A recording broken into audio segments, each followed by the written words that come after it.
मैं peoples party के मेंबरान से ये गुजारिश करूंगा कि जो पीपल्स पार्टी के वुज़रा हैं उनकी तकरीरें सुन लें, वो वजीर क्यों बने हुए हैं उनको खुद समझ में आ जाएगा। ये जो शाह से ज्यादा शाह की वफादारी करते हैं ना ये मेंबरान, इनको समझना चाहिए जिस अंदाज से हुकूमती साइड से जो बातें की गई वो काबिल मजम्मत है। खास तौर पे मेरे अजदाद के बारे में, मेरी पहचान के बारे में जो बात की वो काबिल मजम्मत बात है, मैं उसको कंडेम करता हूँ। वो लाहौर के बारे में बता रहे थे सईद गनी साहब, और बोले थे लाहौर में एमक्यूएम नहीं थी ना इसलिए अमन था। वो भाई लाहौर में पीपल्स पार्टी भी नहीं थी इसलिए अमन था, इसलिए तरक्की थी, इसलिए सारी चीजें थी।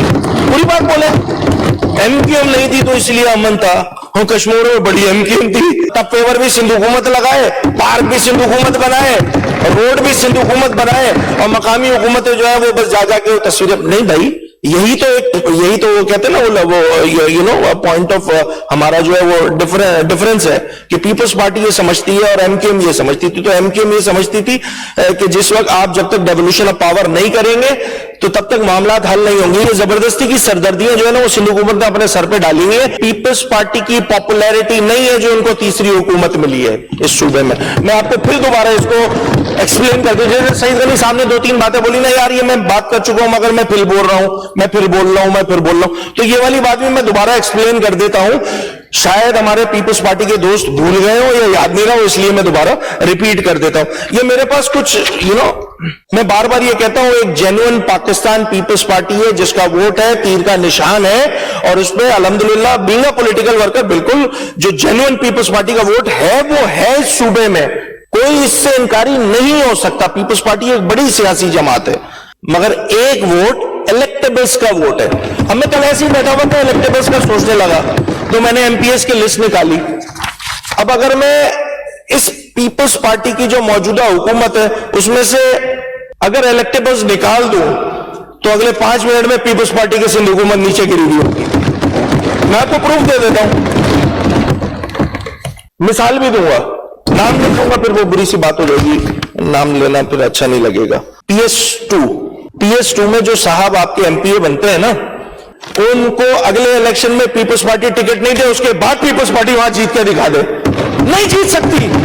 ये काम 1993 में कर चुकी है पीपल्स पार्टी, फिर उसी के बराबर वाली सीट, चले लेटेस्ट मिसाल दे देता हूं, अब उसी के बराबर वाली सीट है PS3 की।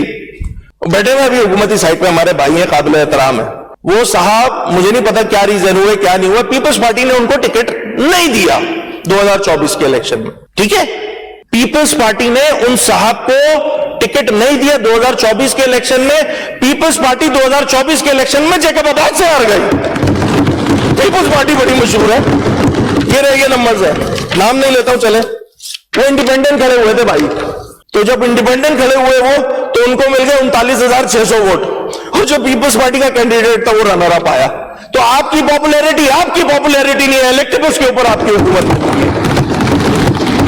तो ये मत गिनवाया करें हमने ये कर लिया, हमने वो कर लिया, तो इसलिए हमारे 83 थे फिर 100 हो गए। वो भाई पूरा पिछले मैं बजट स्पीच में पूरा ऑपरेशन करके बता चुका हूं। कश्मीर से बिजरानी को हटा देंगे अगर, तो फिर पीपल्स पार्टी किसी एक जिले को टिकट देके वहां से जीत सकती है? नहीं जीत सकती है। शिकारपुर के शेख हटा दे, मेहर हटा दे, दुर्रानी हटा दे, दे किसी जिले को वोट और पीपल्स पार्टी जीत के दिखाए। मैं भी देखता हूं कैसे जीतती है पीपल्स पार्टी। भाई मैं फैमिलीज का नाम ले रहा हूं, मैं किसी इंडिविजुअल का नाम नहीं ले रहा, मैं उस हुदूद और कयूद का ख्याल रखते हुए ये बातें कर रहा हूं। अब गोटकी के मेहर है, उनको हटा दे, उसके बाद जीत के दिखाए पाकिस्तान पीपल्स पार्टी, नहीं जीत सकती। हम बड़े पॉपुलर हैं, हम बड़ा काम कर रहे हैं और तमाम, ये पूरी लिस्ट है। मैं सिर्फ शहरों के नाम लेना पढ़ देता हूं, मैं नाम फैमिली का भी नाम नहीं लेता, चलो छोड़े, इसका भी ख्याल कर लेता हूं मैं। भाई गोटकी है, गोटकी से एक मखसूस फैमिली है, उसको नहीं मिलेगा तो पीपल्स पार्टी वहां से नहीं जीत सकती है। अच्छा सोचे, हाइपोथेटिकल बात कर रहा हूं स्पीकर साहब, खैरपुर में जैसे वसान फैमिली, मैं क्विकली चले जाता हूं, दौलतपुर से बैरी साहब हैं, सांगड़ के जाम है, थेम है, उमरकोट के शाह है, तालपुर है, मिटियारी के मखदूम है, टंडवाला यार के पितापी, हैदराबाद के शोर और मेमन है, बदीन के राहू है, चट्टा सजावल के शिराजी है। ये सारे मैंने इकट्ठा किए कल इलेक्टेबल्स, ये सारे मैंने इकट्ठा किए। स्पीकर साहब पता क्या हुआ ये कि ऐसी हाइपोथेटिकल बात कर रहा हूं आपसे। फर्ज करें सॉफ्टवेयर नहीं है लिखे हुए, मैं बता रहा हूं ना, मैं एहतियात कर रहा हूं, मैं नाम लेने में भी एहतियात कर रहा हूं। ये है मेरे पास लिखे हुए सारे। अब मैंने बहुत सारे छोड़ दिए, मैं हाइपोथेटिकल बात कर रहा हूं कि कल को इन जितने इलेक्टेबल्स हैं जिनको पाकिस्तान पीपल्स पार्टी टिकट देती है, उनको भी इंडिपेंडेंट जो है वो खड़े होने का शौक हो जाए कि नहीं जी हम तीर के निशान पर नहीं लड़ेंगे, हम उसी तरह लड़ेंगे जिस तरह PS3 पर एक साहब जो है जो अब पीपल्स पार्टी में शामिल हो गए, हम उसी तरह लड़ेंगे इलेक्शन। तो होगा पता है क्या, अगले 5 मिनट में पीपल्स पार्टी की हुकूमत गिर जाएगी। ये है पीपल्स पार्टी की हुकूमत। गिनने नंबर बना ले, 27-28, मैंने एहतियात बता रहा हूं, एहतियात मैंने 27-28 MPs निकाले, वैसे तो ज्यादा है 33-34 है, मैंने एहतियात से 27 निकाले, उसमें 8 खवातीन लगाए, 2 जो है वो माशाल्लाह अकलियत लगाए, तो अक्सरियत तो चली गई पाकिस्तान पीपल्स पार्टी की। तो खुदारा मैं देखे दूसरी बार बता रहा हूं, ये मत बोला करें कि कारकर्दगी की बुनियाद पर सिंध की आवाम जो है हमें वोट देती है। नो सर, कारकर्दगी इज नॉट द बुनियाद। पीपल्स पार्टी का जेन्युइन वोट है, उसकी इज्जत है, उसकी रिस्पेक्ट है। आपकी सीट पे नहीं आ रहा है स्पीकर साहब। तो ये इसका एहतियात किया करें, थोड़ा सा फैक्ट्स एंड फिगर को सामने रखते हुए बात किया करें। तो मेरे जहन में ये बात आई, कल ऐसे बैठे बैठे शरारत सूझी तो मैं लिखने बैठ गया, तो मैंने कहा मैं आपको बता दूं स्पीकर साहब, सईद गनी साहब ने एक और बात भी की थी, ऐसी मजाक में कह गए थे, स्पीड में कह गए थे, वो गलती से मेरे हाथ में एक पिटीशन लग गई। हमारे इलेक्शन में हम जीते हुए लोग हैं, हमारी कोई जो है वो पिटीशन नहीं लगी हुई, क्या लगी हुई है भाई, क्या है इलेक्शन पिटीशन 4/4 ऑफ 2024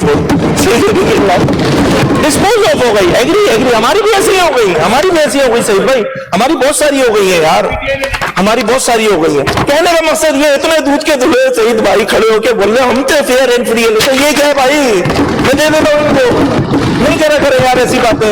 थोड़े बहुत व्हाट्सएप चलता है, हमारे वालों का भी चलता है, व्हाट्सएप पे आ जाती है चीजें, ऐसे थोड़ी पीपल्स पार्टी को सहूलत है व्हाट्सएप की, हमारे पास भी है भाई ये सहूलत, तो चीजें आ जाती है हमारे पास भी। आप यकीन करें स्पीकर साहब, ईमानदारी से बता रहा हूं, जब इन्होंने बात की ना, 10 मिनट में मेरे पास पिटीशन आ गई थी, ऐसी कोई रैंडम नंबर था उसने भेज दी थी। तो भले लोग तो हमारे पास भी है भाई, वो चीजें हमें भी भेज देते हैं। ये बोल रहे थे जी जो अच्छी चीजें होती है हम उसमें तारीफ नहीं करते।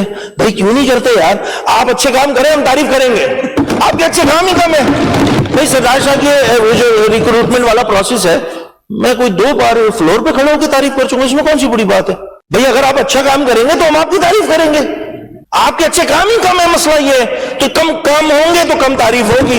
अब जबरदस्ती बैठ के मैं ये तो नहीं कह सकता कि हाँ तारीफ मैं बता देता हूं कैसी है। सईद गनी साहब आज माशाल्लाह सूट बहुत अच्छा पहनकर आए हैं, टाई बहुत अच्छी लगाई हुई, ना सिर्फ यही तारीफ रह गई है भाई। अगर आप लोग चाहते हो ये वाला करें तो ये तो नहीं कर सकते भाई। एक लिमिट है, हुदूद है, कयूद है, उसका ख्याल रखना होता है, हमें भी ख्याल रखना होता है, हम पॉलिटिकल लोग हैं और इस बात का पास रखना हम सबकी जिम्मेदारी है।